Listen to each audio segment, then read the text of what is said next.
Hello welcome back to my channel. ఈరోజు నేను మీ ముందుకి ఇంకో కొత్త వీడియోతో వచ్చేసానండి. అదేంటంటే సెంటర్ క్లిప్ వీడియో.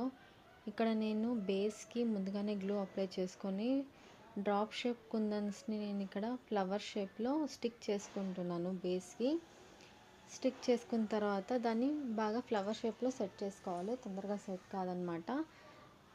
ఇట్లా వీడియోలో చూపించినట్టు సెట్ చేసుకొని పెద్ద సైజ్ స్క్వేర్ షేప్ కుందాన్ని స్టిక్ చేసుకున్నాను మిడిల్లో.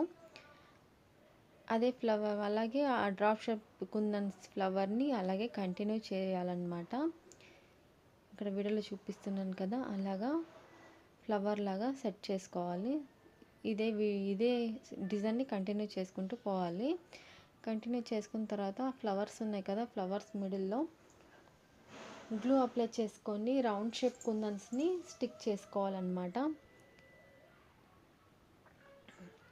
ఈ వీడియో కనుక మీకు నచ్చినట్టయితే లైక్ చేయండి, షేర్ చేయండి, అలాగే నా ఛానల్ని సబ్స్క్రైబ్ చేసుకోండి. Thanks for watching. బాయ్.